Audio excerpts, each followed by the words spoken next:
Hate it when your kid lies to you. Most parents, it drives them crazy when they feel like they're being manipulated or their kids are flat out lying to them.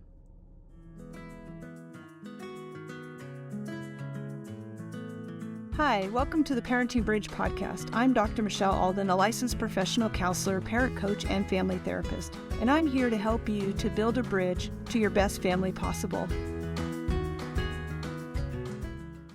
So today I just want to talk to you about this whole concept of lying, maybe a little bit about manipulation. So if you've listened to the videos before, if you've met with me, if you've had coaching, you know that I take a little bit different approach to things. And so this is not going to be any different than that. It's going to be a different approach because I really want to encourage you as a parent, as parents, as adults working with kids with challenging behaviors, to reframe in your own mind what's happening with lying, and to not to step away from labeling it as lying, because no good comes from it. When you're adamant that your kid is lying to you and you're trying to get them to tell you the truth, when you say they're a liar, when you tell them like you're lying, things like that, it puts up a wall of defenses, and it doesn't build connection between you and your child. And everything that happens after that, like it's going to be much more difficult. Like even if the child does tell the truth, eventually, it's almost like you kind of choked a confession out of them, and it's not going to do anything really for the future or for your relationship. So I'm going to ask you to come around it a different way and to think about it a different way. So there's all different kinds of lying that happens with our kids, especially your kids that have challenging behavior.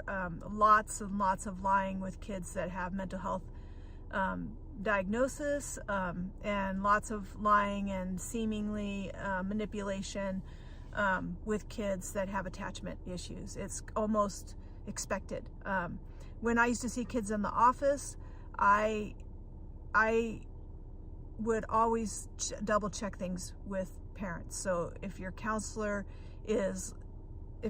counselor is only listening to the kids, just know that there's a really good chance that they're hearing a lot of things that are probably really distorted, maybe about your family, maybe about you, and you want to try to get on the same page as the counselor, not try to pitch the kid against the counselor or the counselor, against the kid, but just be on the same page as much as you can, and help the counselor to understand, if they don't understand, that these kids have a very broad view of the truth, then you might need to look at finding a different counselor, honestly.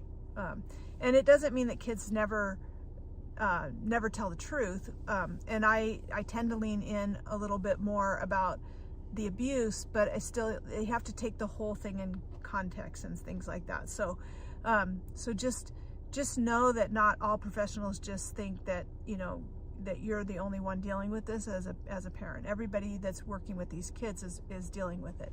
So the different kinds of lies, there can be just bold-faced lies that these kids tell. They can be holding a cookie in their hand and tell you that they did not take the cookie, that the cookie jar gave it to them, that somebody else gave it to them, that, that they were just looking at it. I don't know, all different kinds of things, just flat out, that they're like, the evidence is right there.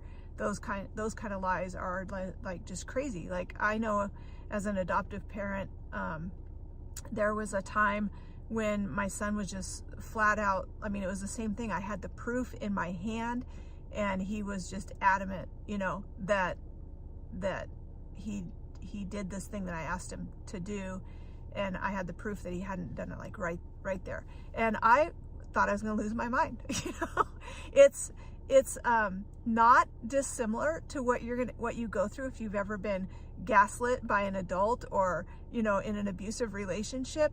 It's just, these are kids, and they're not another adult, and they're not a spouse. and we have some things that we have to do to help them and to teach them that it's not going to do any good to just go down the route of like, oh, they're manipulating me, or they're gaslighting me, or they're lying to me. We have to come around it a different way because they are our children, and we have to help them to move forward and to move past this the best that we can in their lives. So lying, pathological lying, making things up. I know with some kids, the first couple things they say might be somewhat close to the truth or the reality of what happened. And then everything after that is just like, more and more fed into the thing, especially with some kids, like you're a listening ear, like it just gets bigger and bigger and bigger. And then you're, after a while, you're just like, oh my gosh, like this is so ridiculous, right? So there's those kind of lies that are like stretching the story, telling more, or telling stories that are nonsense, that didn't have to do anything with it. Some kids get really, really good at it. And some kids aren't, like you can tell. And so that can be hard too, because some kids you can always tell, and then other kids you're like, I don't know what to believe. What I find is that with a lot of parents, it's like they know that their kids do this with the story and reality and all of that. And yet when they tell you something that happened at school about somebody bullying them, or a teacher being mean to them, all those kind of things, you have to also take into consideration your dealings with this child and knowing that this is how they see the world. And that is a lot of how I want to encourage you to look at what's coming out of their mouth. Instead of saying it's a lie, look at this is to some extent their reality. If it went across their head, if they had that thought, they have a very fine line between what is reality and what is not. And if they had a thought, I think sometimes their thoughts are the same way. I thought it, so it must be true. It doesn't matter that you might have said it either, because you can say the truth and that still goes through a different filter, I think, So, and I'm only laughing because if we don't laugh, we're going to cry, right? Because lying is just so difficult. It is so detrimental to relationships. And so that's why it's so important, your response to it. So some lying comes out of a fear-based response. Not just that your kids are afraid you're going to do something, because you may have told your kids, like, you won't be punished if you tell the truth, or you won't be punished as much, or whatever. The consequences will be better. But it's other fear-based, right? Because in order to be honest and truthful, you have to have a good sense of yourself. You have to have a good sense of the reality of the world, and you have to have good relationships. You have to have trust and all of that. So some kids are brutally honest, they just say what they think, and God love them for that. We can work with that, on learning how to be polite and when to say something and when to not say something. But this is a lot more difficult and a lot more challenging because of what it does to us and what it does to the relationship. And the other part of lying that I think is also really difficult to deal with is when kids, they tell you bits and pieces of stories, and so you may feel like you're spending a lot of energy trying to figure out what happened, and you're gathering all these bits and pieces, and you're like a detective, trying to put it together. It's exhausting, and then not only that, like they may say that this happened, and then you ask them a question and they say something that contradicts that. And so you're like, okay, well, which was it? Was it hot or was it cold? Did you did this or that, and then you start asking more questions, and you may find out that the more questions that you ask, the less you actually know. And that also can be exhausting and infuriating. You may be just trying to find out, like you may not even know anything happened, and you're just trying to find out about their day. And the further you get into it, you're like, I am so confused, and I've tried, open-ended questions, all kinds of things. And it doesn't necessarily mean that you're going to get any more answers. I mean, kids can be really vague when they want to. I find that a lot of times when they are not telling you the truth, when they're stretching things, they might get more detailed than they would normally be, and sometimes they'll add more and more to it, and so then you can kind of tell. So okay, so those are some of the different kinds of lying encounters that you might be having. If you have more, if you're like, well, what about when they do this, please, like, leave a message, get on our website, ask for a consult, join the Playroom, for goodness sakes. The Playroom, we get to talk about all of this kind of stuff. It's our online coaching.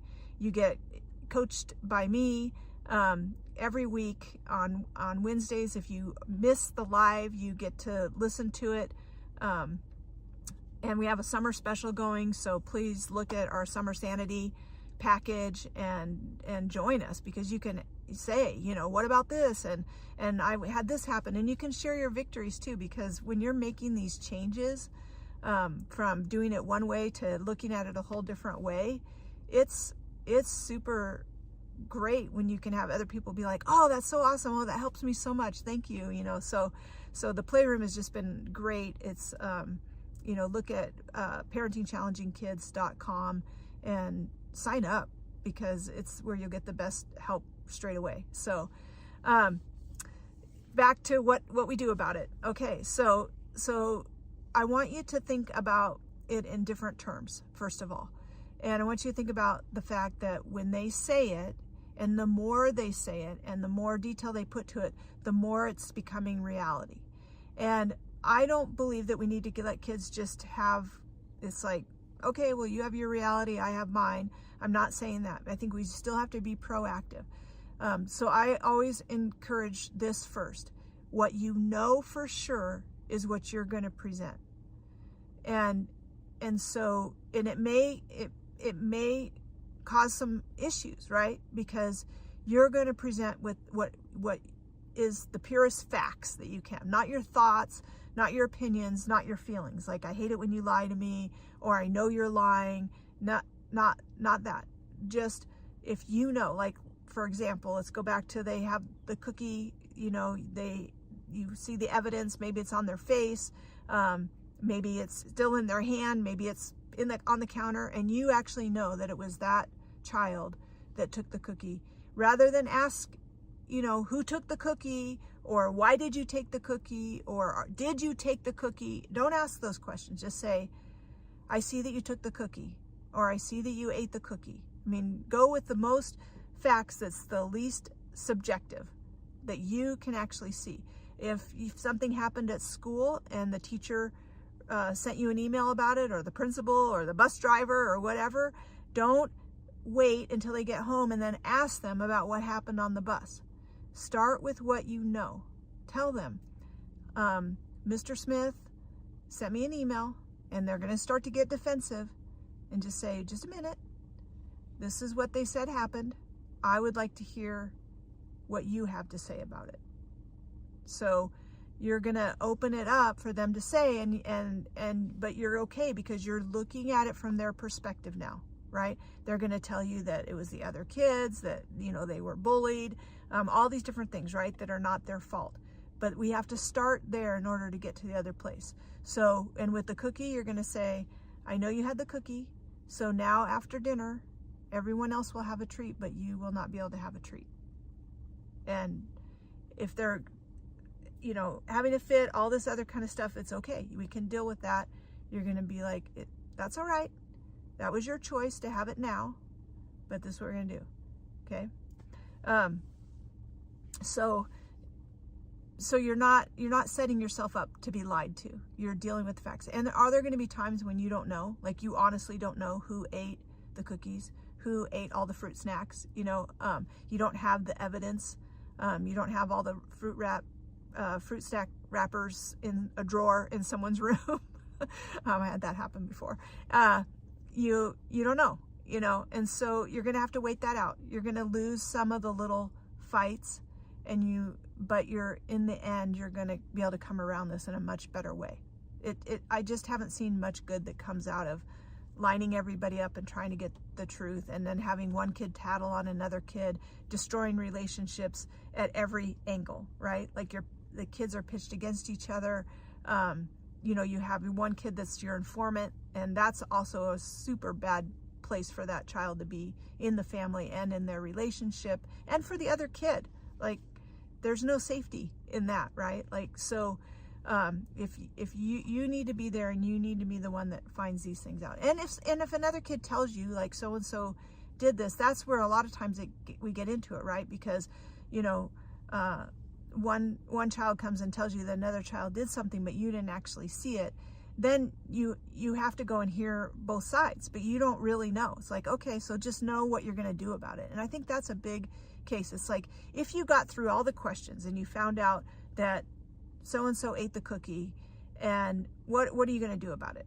Are you now you're going to punish them because they lied and because they ate the cookie? Or can we just jump past all of that and just be like, okay, here's what we're going to do? So the more you can think about it ahead of time, like I just know that there's sometimes when you're, racking your brain to try to figure out, like, what do I do about this? They always lie about this, or they always do about that.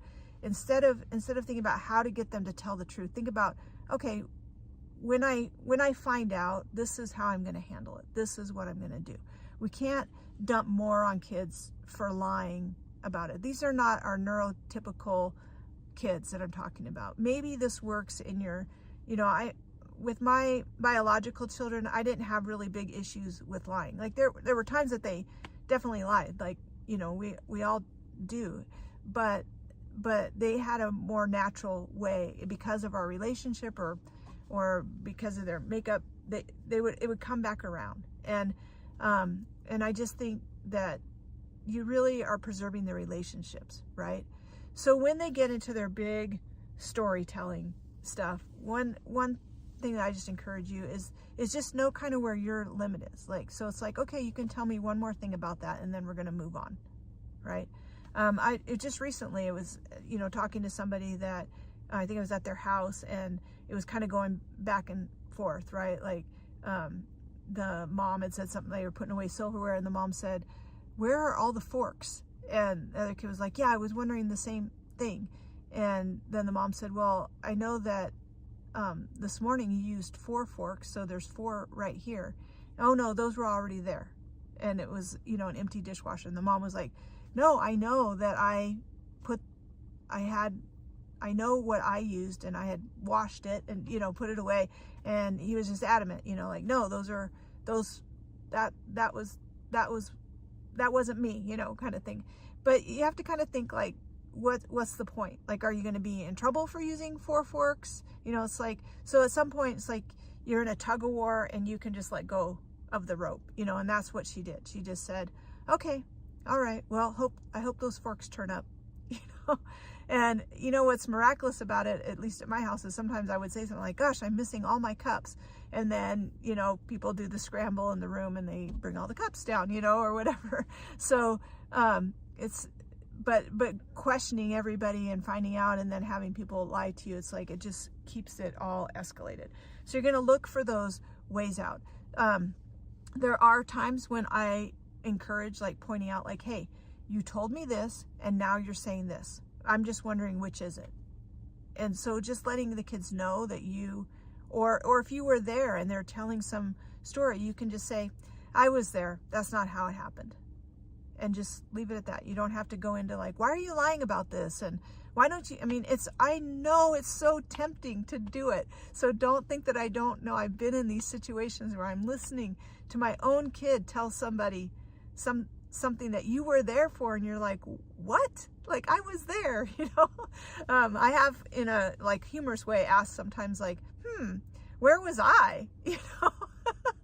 And then that's interesting too, to find out where they think you were, because sometimes they think you're not paying attention, so, but you're really looking at ways, like, when you can bring out the truth, the reality. If it's a really big deal, then write it down. Like, "Hey, I'm just writing this down because you said blah, blah, blah, blah, blah. I just want to make sure I have this right. And then you said blah, blah, blah, blah, blah." So there's that piece of it. When you're trying to piece together pieces of a story, sometimes writing it down can really help. But I always just want to encourage you to go with the facts that you know. Stay as neutral as you can. Saying to somebody that you're lying is not neutral. Saying to somebody that they're manipulating it, or all these things, like, those are our thoughts, and those are responses and reactions. But when we can stay neutral about, like, this is their they're telling their story from their perspective. We can't be in their head, and we can't make it neutral for them. We just have to stay kind of neutral. We're hearing about it. We might have asked the question. You know that you're going to get whatever answers you get when you ask the question. So present what you know first. Present the facts. Like, I got an email from your teacher. This is what she said happened today. And before we talk about anything else, I want to hear it from your perspective. And when you do that a few times, like the first few times you do it, the kids are going to still be really in defense mode. But I've found that kids start to realize like they get to have their perspective of what happened, and then we can go from there. And that's a whole nother video about what to do with that. But just really keep in mind that you can only deal with what you know for sure. And you're not setting your kids up to tell more lies. And it helps them to relax. When we ask questions, for most people, we would not ask another adult this questions the same way that we ask kids. When we see an adult doing something crazy, and maybe when we're in our car driving, we might be like, why did you do that? Right? But when you're talking to somebody, a friend or a relative, typically we don't question people in the same way that we question kids. And it sets kids on edge, especially if we know the answer. It's like, what happened on the bus today? Like, there isn't a kid alive that doesn't believe that you, at some level, already have your story, right? So just present with that. Like, I heard that you hit Tom on the bus today, and that you had to go to the office, or whatever it is, right? And especially if you're going to bring up something that happened earlier in the day, and know that how you're going to deal with that. Like, even though you may feel like the school is putting an expectation on you to deal with it because you're the parent, they may just be letting you know. And that's how I look at it. Like, the school has to let you know. They should be letting you know when things happen, but they also have to deal with it, right, themselves. So the bus is a little tricky because that kind of is where you guys intersect, right? So they may say, yeah, the way we're going to deal with it is you can't ride the bus anymore. So then you're going to have to work with the school on what can be done about that. But it's not going to do any good to put the child in the middle of that. Just know how you're going to handle it. Punishing or having consequences for a child at home because of something happened at school is really stretching what they're going to learn from that, and what they're going to be able to do about that, having things happen in the moment. So that's also another video. Might even have a video about it, go look and see. So just, with the the truth telling and stuff, just realize that that you're gonna stay solid on the information that you have, and then don't be afraid to bring them back to reality. Like, if the story's getting far-fetched, it's okay to say, wow, that seems like a lot, like that, or you can even say, that doesn't seem real to me, but I wouldn't say, okay, I know you're just lying, so we're done. Right?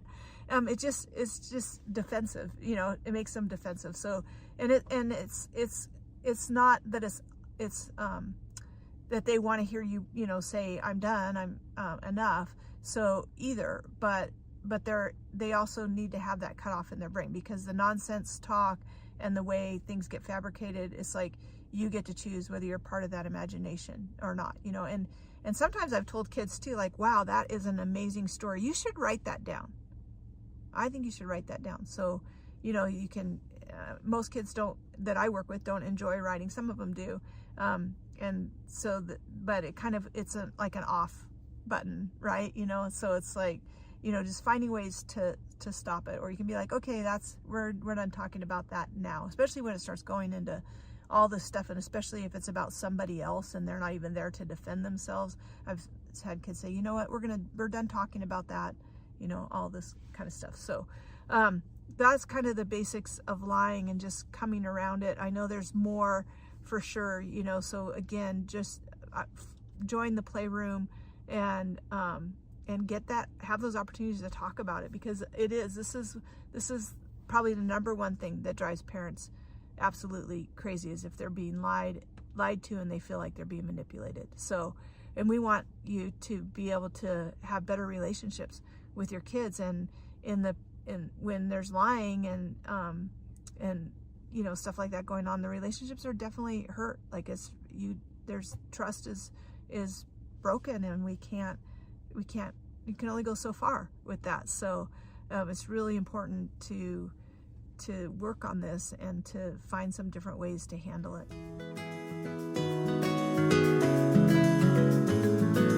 Thanks for listening to The Parenting Bridge. Do you want to learn more about building a bridge to better behaviors? Pick up a copy of Dr. Michelle Alden's new book, Parenting Emotionally Distressed Kids. Or, for more resources, you can click on the link for Healthy Foundations. If you would like to leave a comment or a question for Dr. Alden, there's a link in the notes. We'll see you next time, and remember, things can always get better.